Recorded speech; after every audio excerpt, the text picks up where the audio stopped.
Hey everyone, welcome to another episode of High Energy Girl. And today I'm super excited to interview Keith Coley.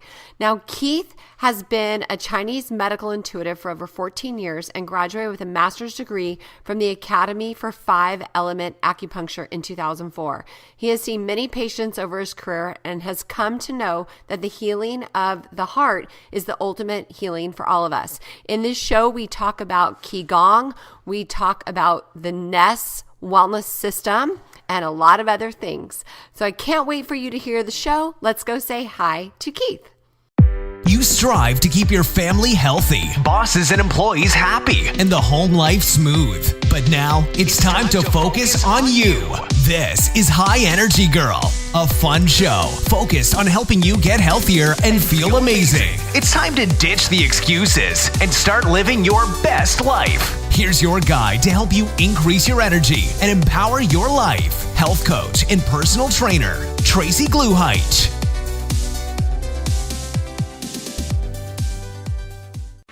Create Whole Body Wellness, a powerful new advancement in energy medicine. Increase your energy, empower your life. I am super excited to announce that I am now a bioenergetics practitioner. And many people are like, well, what is bioenergetics? So imagine that our body is controlled by our energy field, and these fields get distortions and blockages, which create physical and emotional symptoms. So how do we get energy blockages? From stress, toxins, EMFs, emotional traumas, physical scars, and physical traumas. All you need to do is decode the human body field to get to the root cause and restore your energy for life. For more information, head on over to the blog at highenergygirl.com/bioenergetics with an X. That's BIOENERGETIX, and heal your energy for life. And don't forget to join our Facebook group, High Energy Girls. That way we can be in contact and chat every day. Hey, Keith, thanks so much for coming on the show today. Thank you for having me. I appreciate it. Well, I'm excited. You are just a character, and I know that you are full of wisdom with all of your studies. So for the listeners that don't know you yet, will you just let us know a little bit about yourself? Sure. It's a really boring beginning. I grew up in the Midwest, so, a lot of flat land and scrubby forest. And I grew up as far away from where I am as a professional as you can be. And I had no idea I would head in the world of health care, let alone this particular area, which is Chinese medical background. And through some circumstances of family members needing help that Western medicine wasn't addressing, especially reproductive issues, I moved towards the Chinese realm because of a recommendation. So I took this family member to that practitioner in Springfield, Missouri, and I watched miracles take place with endometriosis, with migraine headaches connected to hormone fluctuation, with a lot of pain issues, which also were cyclical as well.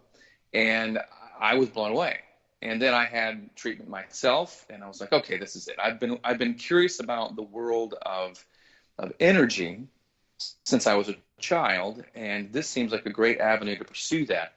I decided I was going to go back, grab a few classes from the local university that I hadn't captured before, and then head down to South Florida to attend a 3-year straight educational experience at the Academy for Five Element Acupuncture. And that was the beginning. That was my gateway into the world of healing and just preventative health for men and women. Oh, cool. So what is your, so the school that you went to, so now you're an acupuncturist? I started out as an acupuncturist. I got my master in acupuncture from that academy. And yeah, when I got out, I did a very specific, you could sort of call it a collective family style. Because in Chinese medicine, it was very much about each family had their own style of acupuncture, and then communism came along in China and tried to homogenize all of it. So when you hear the words traditional Chinese medicine, it's not traditional. It's communist based Chinese medicine, meaning they took all of the individual beauty out of each family style and said, you all have to do it this one way under the threat of death. So either you left or you succumbed. And so I went to a school that specifically stressed recapturing a lot of the magic of those family styles. So it's an unusual style, and I got out practicing that. But then I had following teachers, as you always do when you get out of school. And those teachers took me further of, for lack of a better way of describing it, the esoteric aspects of Chinese medicine. And so I don't needle anymore. I don't needle anymore. I gave that up probably about 6 or 7 years ago because one of my primary teachers early on was Paul Frazier, who then lived in Boston, who introduced me to our Qigong teacher, Master Owen Wei, who lives in the Napa Valley area. Oh, okay. Okay. So, and Qigong has replaced the needles? Yes. Qigong always was underneath probably what set me apart from the other as being different, how I did things differently. It was one of the aspects of it was the Qigong when I was practicing with needles. Because what you would do is you would take the energy that you're cultivating, and this is a huge part of what the gong that I hit with a hammer all the time is.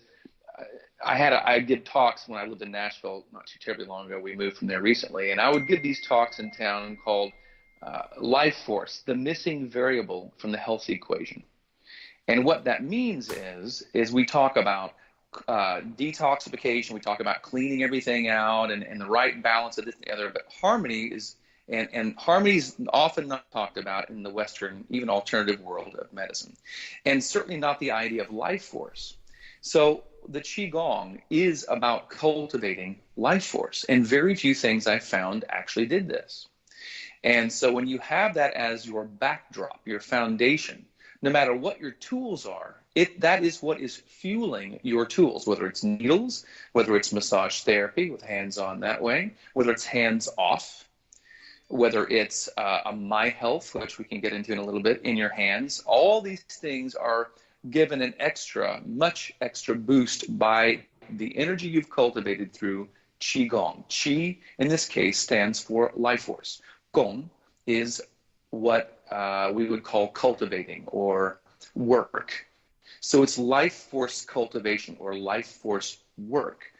And so that has always been a part of my practice because thankfully I met Paul Frazier at that school as an adjunct professor, and he taught me this particular Qigong style and then introduced me to its creator, Master O. And so I can't say enough about the background of the cultivation I've had for 15 years through that form of Qigong, and then also how it steered my practice into, as opposed to using a tool as an interface, such as a needle or herbs or other Chinese medical tools, it takes the tool, the intermediary away or out of the equation and causes you to have the ability to directly connect to the client, whether they're in the room with you, on a table, or if they're on Mars. It would make no difference to distance. Really? And so that has been the bedrock. Yeah, that's the bedrock of what I do. Wow. And that's why you're going to Sacramento? Yes. Well, actually, he's down in Napa Valley area. Okay. He even has like vines in the front part of his 20 acres, and so that's a new place for him. He was in the Bay Area for most of his time since '99 here in the States, and I'm going there for his advanced workshops he has every year. And if you've been with him for a certain amount of time, have been an instructor, and so on, you get a chance to go deeper into, for instance, I'll tell you the magic of this place and the magic of the Qigong. He has, I don't know if you know much about magnolia trees, but when I lived in the South, you have them everywhere. Mm-hmm. And magnolia trees bloom once a year. Well, on his end, the magnolia trees so far in 2018 have bloomed 3 times. How many? He has had flowers there 3 times. Wow.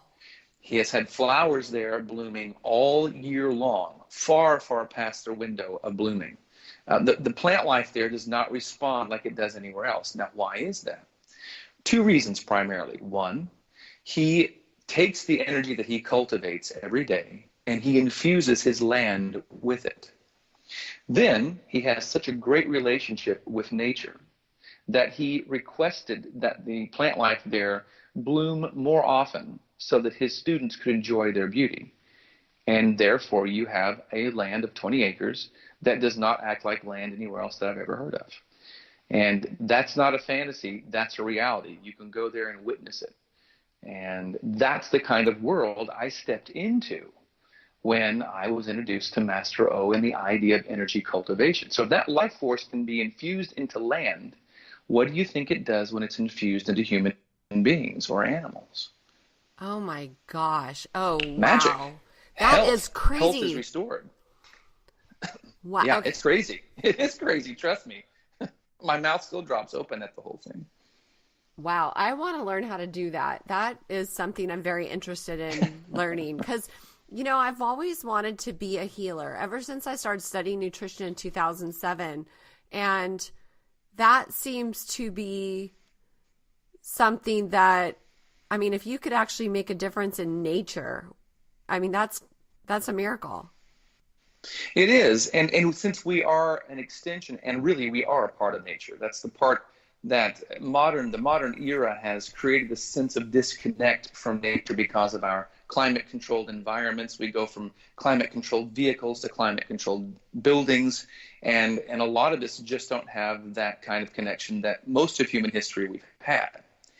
And so when you really take that into consideration, that we are a part of nature, and this energy that we are able to cultivate and to fine-tune within us is everywhere. So in a lot of ways, it's about becoming more in harmony with nature.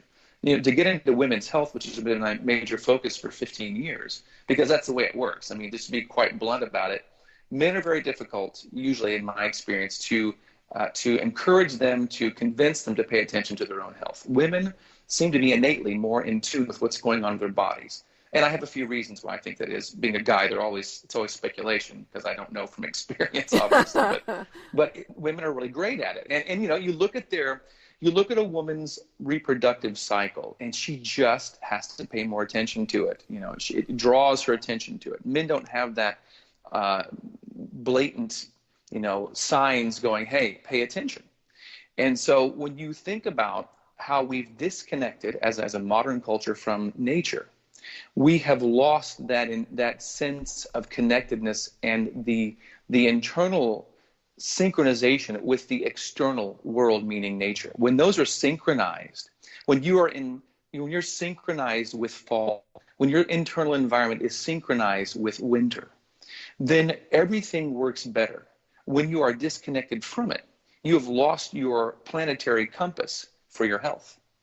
And when I started seeing that in my clients, I realized that a huge part of them getting better was the realization that they're a part of planet Earth, and that her huge, enormous electromagnetic field feeds our field. And if you can be synchronized with that field, you have a North and a South Pole, so does the planet.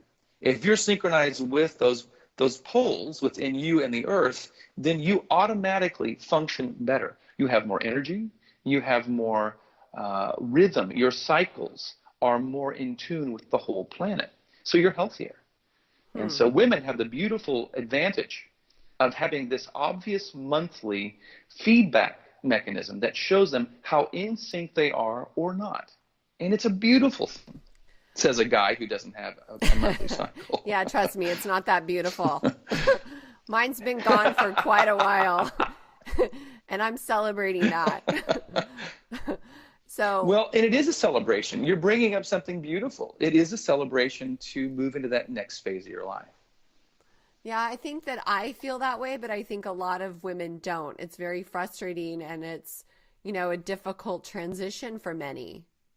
It's very difficult. And if there again, I have not lived in any Asian cultures. So what I have to say about this is truly through speaking with people from those countries and reading the material that's been written for a few thousand years about what it's like being a woman in those certain countries. And it says from different material written and from certain people I've spoken with, they don't historically have the same issues with the transition from reproductive years to that energy being moved from reproducing babies into other projects.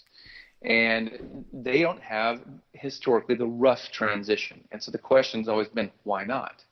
Why are my clients here in the States having so many issues? And yet historically, before they adopted our way of living, they weren't having the same type of difficulties across the board. So, again, why? And that was always my question. And Chinese medicine had a lot of ways of explaining why that is.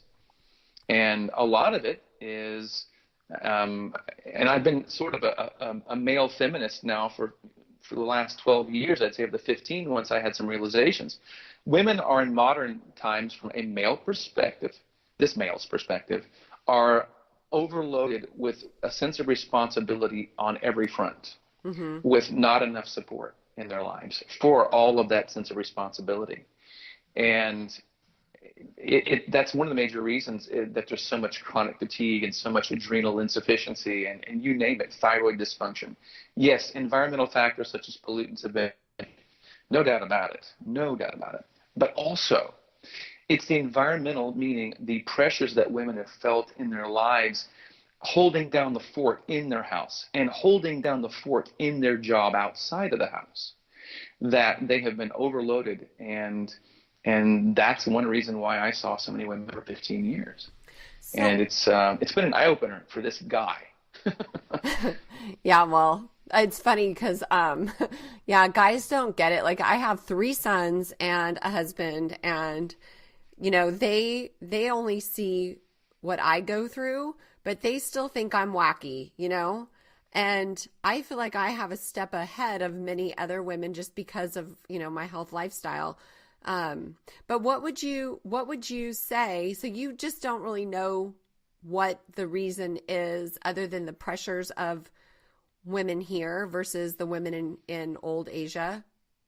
Well, there's, in your camp, I think this is your camp, and probably many other things as well, but the idea of nutrition certainly has played a part of it, a massive part of it, because in those cultures, if you were really tied into the old ways, you realized that you would eat seasonally to help your body to adapt to what was coming, what you're in the middle of, what season you're in the middle of. And since you're talking about a synchronization of your internal environment, your organs with certain seasons of the year, your food is a major connecting piece that helps to synchronize your internal environment with nature and what's going on. So if you're stuck in spring, and it's fall outside, those organ systems connected to fall, in this case large intestine and lung, they are so not in sync with the fall, the season you're in. And some of that can be due to the food sourcing. Because we have refrigeration, because we have the ability to ship things from many other locations, not living under your tree, not eating from under your tree, it can confuse the body energetically. See, in Chinese medicine, we're not looking at vitamin and mineral profile. We're looking at the energy of the food and how does that energy feed the energy of your organ systems, and how does that synchronize with the seasons that you're in that point in time. And so that's a huge aspect of why they seem to have fewer problems and we have the problems, because up until the modern times in the cities, they were eating from under their own tree. Whatever they could grow is what they were eating from their land. We've lost that through the advantage and disadvantage in some ways of modern transportation. That's funny that you said that, because a few years ago I was getting canker sores in the winter, like just horrible canker sores. And I said something on Facebook about it, and this gal that I know who studies Chinese medicine said, "Are you eating lots of salads?" And I'm like, "Yes." She's like, "You need warming foods. You're messing up." She studies Chinese medicine, so that's funny that you just said that. She's like, "You want to eat warming foods in the winter." She's right on money. I mean, absolutely. She's dead on. And the reason why is, especially in most parts of the country, who's growing lettuce in January? It's very few places. Even greenhouses have difficulty in most parts of the country growing lettuce in January, because nature's energy. Let's use the winter for an example. Winter, the energy of the earth goes down into the earth. It leaves the limbs and the upper parts of the plant and goes down to the root system. The sap even does that in a tree. So we also do the same thing in our bodies. Our energy wants to sink down into the body, into the kidneys from whence they came, and they want to hold up for wintertime. And because of that need to be stored in hibernating, a partial hibernation, they want to stay warm. If you're feeding your body cold and cooling foods in the wintertime, it is counterproductive to what the energy is wanting to do in the body. It's the same way of coming up on this as we're entering into winter here soon, and we're moving in towards this New Year's resolution that we seem to do in this country quite a bit. And people suddenly want to drop 20 pounds or whatever it is. That is absolutely counter to what nature is asking your body to do, which is to conserve, not do away with. Because your body still thinks, oh, hey, this is winter coming up. We may run out of food. We must hang on to everything we can to survive it. It does not understand that there's a grocery store nearby. It doesn't get that. It's going by the bulk of human history, which says you must conserve until spring and new life comes forth to bring us food source. Interesting. So you want to warm the energy. So does the metabolism slow in the winter just because it's winter? Absolutely. So what if to force it to try to speed back up again is damaging. So what if you live in an area and were born and raised and live in a warmer environment and a warmer climate? Would that still be the case? Yes, absolutely. As long as you're part of the northern hemisphere, of course. You have to reverse things if you go to Australia or someplace like that. But yeah, your body, because I lived in South Florida, right, for 3 years. So I got to experience the winters south of Fort Lauderdale. And we were taught in that school because it was a 5-element or 5-season based Chinese medical model.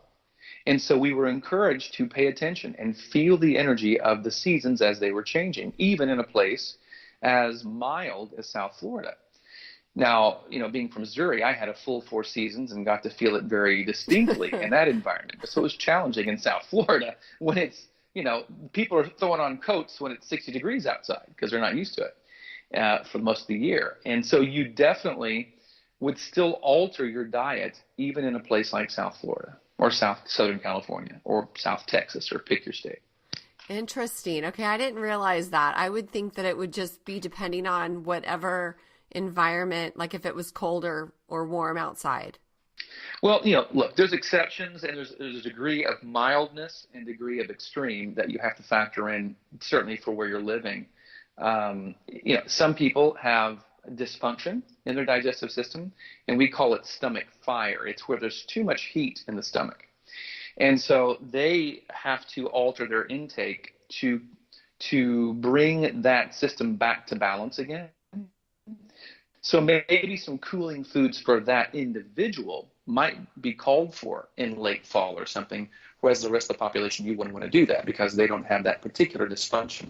Or living in South Florida, if the coolest it gets is 55 degrees, you're going to get away with more cooling foods than someone living in Minnesota. Okay, got it. That makes sense. So you have to kind of factor it in. Yeah, there's a bit of tinkering with it.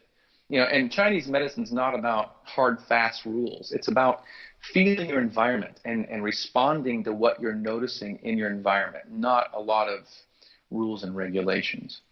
Okay, that's cool. That makes sense. So then getting back to the Qigong, how would somebody learn how to do it? Because I think you told me a little bit about courses or whatever. How would somebody learn how to do Qigong to help themselves? Like Well, and I'm going to have, of course, my experience as the place from which I'm speaking. And so I'm going to say, I find that most Qigong styles nowadays are not as effective as maybe they were when they were created 1,500 years ago, 2,000 years ago, if they're that old.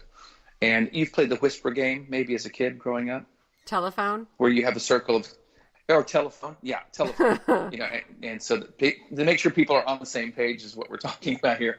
It's where you whisper in the person's ear to the right of you, and there's a circle of people, and you have ending with a person to your left, and they whisper your message around the room until it gets back to you in your left ear.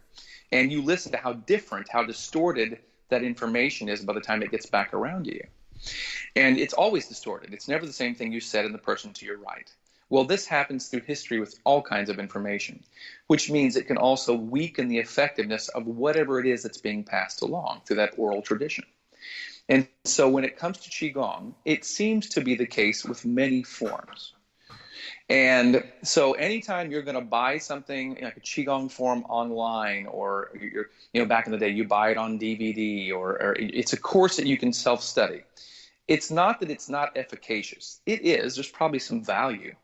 But usually I find the most powerful the Gong learn are from another individual who's actually a practiced instructor. They've been instructed by another person who's been carrying the seed, if you will, of information of that form, and are making sure that it's being passed to you, not only in the information, but in the mechanics of it, and to fine tune how you're doing it to make sure you maximize the benefit from it. And, you know, and granted, we're part of a time now, especially moving into even more of a time, but we want to self-study online at our own pace without really a lot of external influence, because it's just easier to fit into our schedule that way. But I find that those forms that work that way are usually not as effective, as I said, as one that's being taught from an individual. There's a magic of the transfer. As you've moved into the NES world, I'm sure you've had, of course, been exposed to this idea of information being stored in a medium and then passed to a person, to a biological person. I mean, it's energy and information, but it's being passed from a water in the case of NES, something that's we associate with life, and then that's being passed along to the person that you're administering it to. And there's a magic there. You know, we're a communal species. We love to communicate and to be with each other and to share our lives with, even if it does cause us great distress at times. It's still this innate draw to people.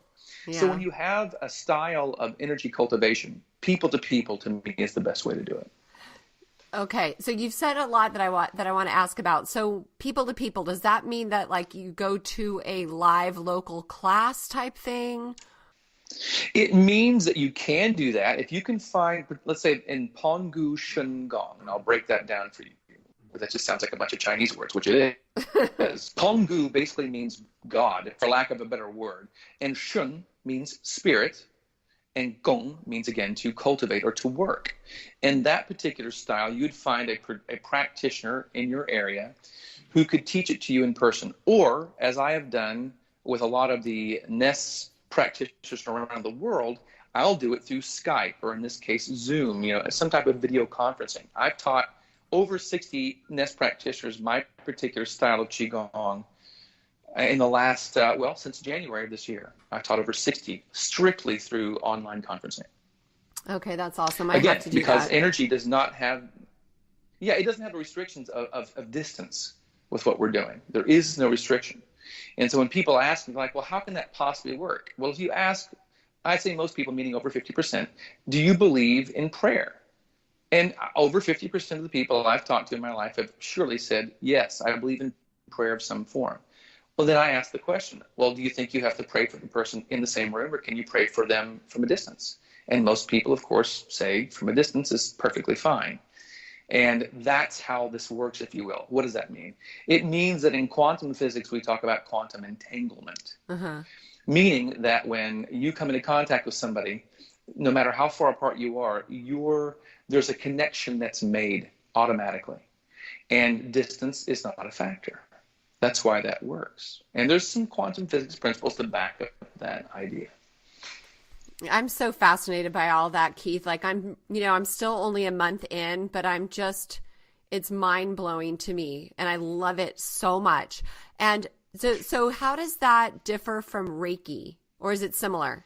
Great question. Well, Reiki doesn't talk about cultivation. And so I've taught a lot of Reiki practitioners this particular Qigong form. And I'll give you an example real fast, one in particular. I taught her the Qigong form, and she did it for over a year. Then she learned Reiki and launched her practice in Nashville. She, out of the gate of opening her doors to clients, was probably the most effective Reiki practitioner in all of Nashville, because she had a lot of what I call power or firepower behind her treatments. Reiki seems to tap into a body of information, which all information to me is a morphic field or a body of information.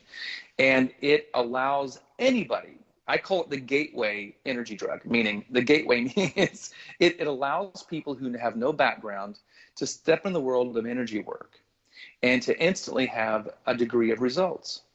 And I love it for that. But what it doesn't have as built into it, at least in this day and time, is the way to cultivate, or the concept of cultivation of energy. So how does it differ? To me, if I'm going to work on somebody who's got really serious health issues, I definitely want to be using this particular, in my case, Qigong style, because it works and I'm going to say something that's not FDA approved, it works at an organ level. And for me, Reiki typically doesn't, across the board, work at an organ level, a deep organ level. So I would say that's the major difference. Okay, I need to get this class taken as soon as possible. I'm just telling you, I'm so like into a self journey of healing. I have a painting that I painted in my kitchen 7 years ago. It says, "Healer, heal thyself." And the professor or the owner of the nutrition school I went to years and years ago, when we were having tea up in San Francisco one day, he said that to me and it just stuck. And so I went and I painted it in my kitchen. And with Ness and with now this Qigong, I feel like combining those two is the ultimate. You hit it. And that's exactly what I tell the practitioners. You can imagine in the last years, I've done private consultations with Ness practitioners around the world. Their primary thing when they contact me is not about their clients. They're like, look, I've got a few nagging things left in my health that I really want to shore up so I can feel really confident when I heal other people, help them to heal, help to facilitate that. And the thing I tell them is exactly what you just said. If you can take the information, the unique information that's in Ness's proprietary knowledge base with the energy of this Qigong style, you will overcome, I do believe you'll overcome anything. Even if you're at death's door, which I have seen. Oh my gosh. I know right now that this is the reason why I was so attracted to you and your goofy videos. I know I'm not being as goofy today. I'm sorry. No. I'm so happy because I love learning. Like I feel like a sponge, and I get so frustrated when there's people around me that I'm trying to help inspire and teach and motivate to not do the Western way, and they just are so closed-minded. So with that said, can we talk about Ness, and how would you explain it to somebody who is completely unfamiliar with energy work, just like the random Joe Blow on the street? How would you explain the system? So I try to use technology because people are at least have a rudimentary understanding of technology, meaning their computers in their lives. Computers meaning their desktop laptops, their phones, their cell phones. Everybody has access to a computer because most people have a smartphone. So what do I do with that? I'm like, well, look, here's the deal. How does a phone work? Basically, it has an energy source, which is electricity.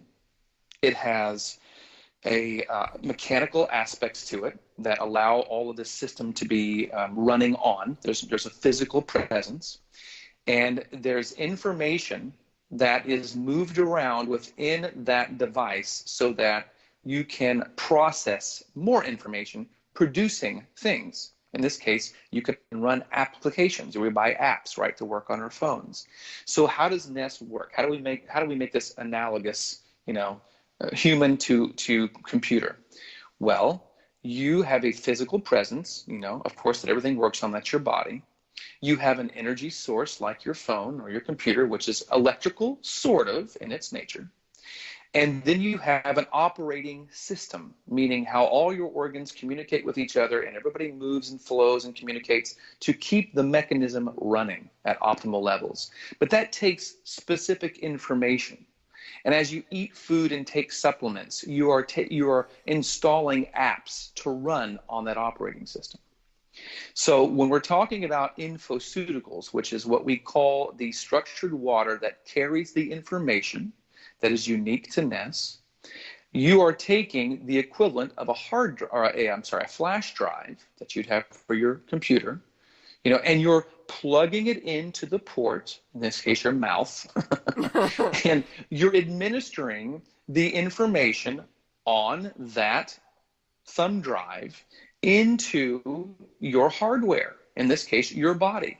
So the supplement, the food, goes in and it introduces new information, additional information into your computer. And if you have the proper amount of energy, and the proper type and specificity of information, then your whole machine runs at optimal levels. If any of that gets thrown off, you need correction of of information, and a greater quantity of quality energy. So here's your information and energy. So how does NES work? Well, it says many times the information in your body through life impact of trauma, and that can mean a lot of things, not just a car accident, not just the loss of a loved one or a serious illness. It can mean any kind of shock to your system. This can distort the information, i.e. like a virus that you get in your computer or your phone. And so that information needs corrected. You need an update like you get on your phone or your computer. And that infoceutical contains the corrective information to install into your computer to correct that distorted information. Therefore, eliminating the virus, making our analogy back to the computer again, which sets your operational system back into working order, allowing the apps to work as they're supposed to. So when people are like, well, I don't understand. How in the world, Keith, can you possibly put information in water and my body know what to do with that? Well, I'm like, well, that is the beauty of how you are constructed. Because when you do put the correct information back into your body recognizes that it is the correct information and makes the substitution. Goes, whoa, this goes at location 0.11256. I'm making that up, of course. Oh, I know what really is supposed to go there. And it discharges, if you will, the distorted information and puts the update that the infoceutical gives you into that location, reestablishing optimal operation of that organ system. Wow. It works like your phone. It works like your computer. So to summarize, what is that? You have dysfunction in your body through life events? Great. Then you're going to correct that information with an infoceutical, which is much like a liquid thumb drive. And then your organs then know how to operate at an optimal level, restoring health. I don't know how simplified that explanation is, but that's the one I give people. Yeah, it's a good one, actually. And then how does the My Health fit into that equation? So the My Health was a device created by NES later down the line. The infoceuticals came first, and then the My Health came along later, put together by a brilliant team of engineers. And they took the proprietary mapping of the human body field, is what we call it in the NES world. They took that information plus many other leading edge technologies and combined it into one device. Never been done before. I still don't think we have another one in the world that I've ever seen that does all the things that My Health does. So what does it do? It works on body or off body, meaning there are electrodes that are a part of the mechanism, which is the size of a remote control for a television, by the way. That's how small it is. And you can use it on body. For instance, I had a girl who had a disconnected, she's a yogi in Nashville, had an accident, disconnected her tendon, sprinting across her house to go answer a phone or something, and it popped. She had to have it reconnected. Yeah, she's like, really? All the things I do that are physically demanding and I have tendon pop when I'm sprinting across the house. So she gets it reconnected and she's like, it's just not healing like it's supposed to. I don't have the flexibility, so and so. And I said, look, you're moving to Colorado, right? Like in 2 weeks. She goes, yes. So get your fanny in here and let's work on this tendon with the My Health. So I used it on body and I used different sets of information, much of it unique to NES, that were emanating from those electrodes on that scar tissue and in that connected area of the tendon. And by the time she left, an hour and a half later, she went to some type of soiree that evening, and she had to be on her feet for 2 hours, which she hadn't done since surgery because it was too painful. She emailed or texted me at the end of the night and said, you won't believe this. I'm leaving the party. I stood on my feet all 2 hours. I feel fantastic. I have not had this range of motion since before I had the accident. That was one session. Now, that's an exceptional session. It doesn't always work so beautifully, so quickly. But my point in giving that example is that's an on-body of how to work on a painful area that truly has had some severe disruption. And one session, she was tremendously better because it gave her the right information for her body to heal. Now, do you have to use it on body? No, you don't. You can use it in a broadcast mode, meaning it's radiating about 3 feet from the device, and it will broadcast those same multiple sets of information to whatever area of the body you're focusing on. And your body will take that information and implement it, much like it does the infoceuticals, the structured water. And so it really, the device is used by a practitioner or a client, much like a booster shot. It isn't to take the place, it doesn't take the place of the infoceuticals, but it serves as a great support system for them in your body's healing. So the infoceuticals are the primary support, and then the My Health is the complementary to the infoceuticals? Very well said. Okay, so that's... Very well said. Okay, cool. And then, so, I mean, I would encourage all your clients to see you for this. Do you have a My Health at this point? Are you Yes. My Health ready? Yes, I have one. Perfect. Then you've got the arsenal. I mean, I would encourage all the people listening to this, if they're either in your area or they're halfway across the world, because we can do at least the infoceuticals. You know, the infoceuticals can be done anywhere. You could remotely scan anybody. And so I would encourage whoever's listening to this now or in the future, well in the future, to get a hold of you, and they will have a life-changing experience through what you're able to provide for them. Oh, I'm so excited. I'm finishing my training in Florida in January, so I can't wait for that. Oh, I'll see you there. I'm teaching that. Yay! I'm so excited. Well, you're going to see me sooner because I need to take your class. Okay. I have to do Qigong. You've got me hooked, I'm telling you. So, okay, so what is your favorite accomplishment, Keith?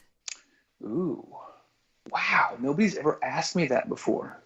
Well, it's the Okay, time I'm going to totally get off track. Go ahead. Okay.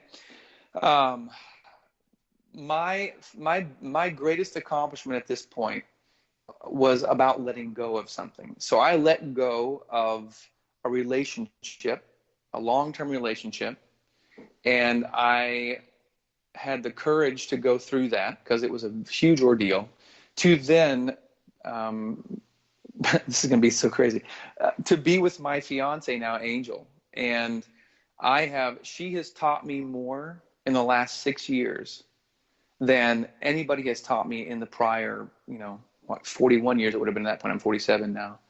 41 years of my life. And so my greatest accomplishment, honestly, was to have the courage to let go of a former life and to go into a new chapter with someone who is my daily constant teacher.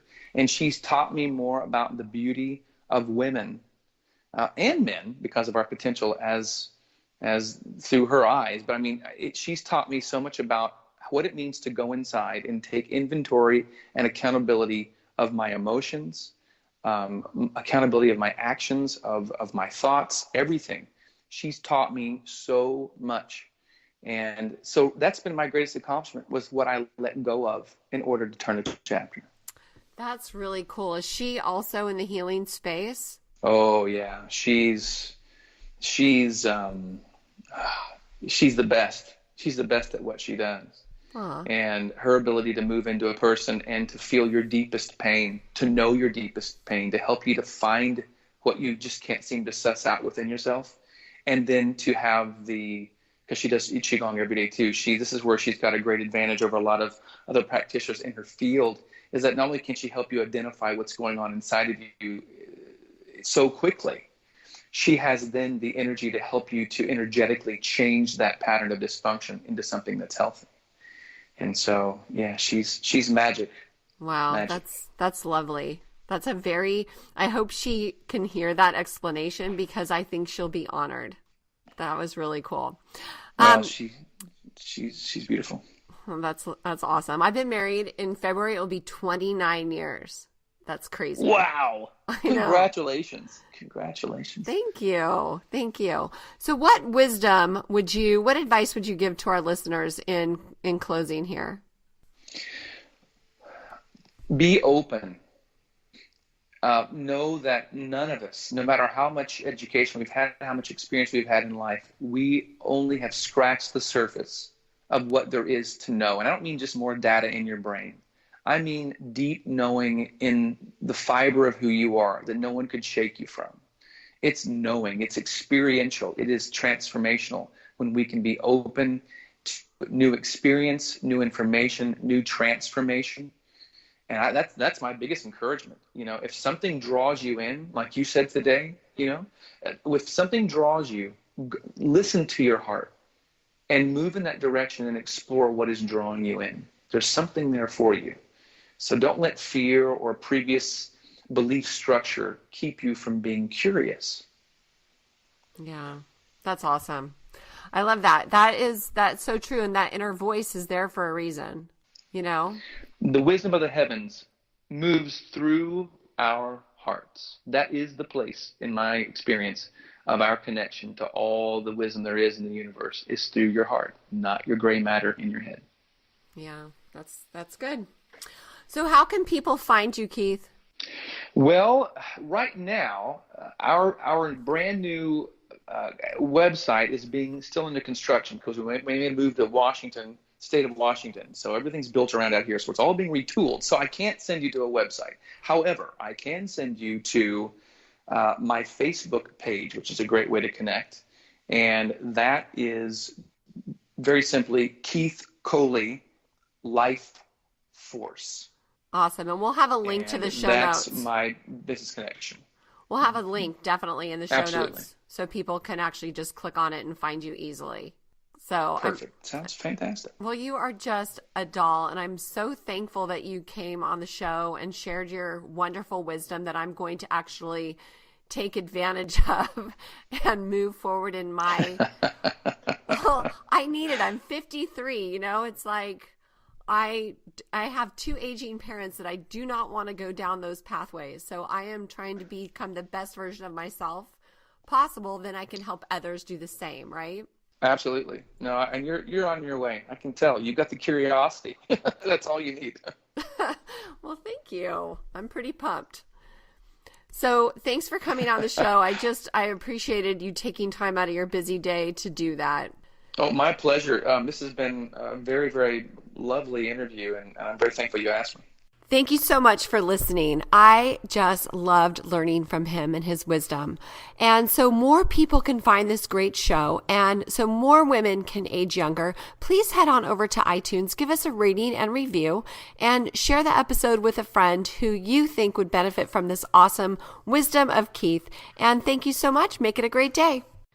This podcast contains the opinion and thoughts of its host and guests. It is intended to provide helpful and informative material on the subjects covered. All statements made on the podcast have not been evaluated by the FDA and are not intended to diagnose, treat, cure, or prevent disease. If the listener requires professional assistance or advice, please contact your personal medical doctor. Both host and guest specifically disclaim any responsibility for any liability, loss, or risk, personal or otherwise, which is incurred as a consequence directly or indirectly of the use and application of any of the contents of these episodes. Like I said, this is my opinion and I could be wrong.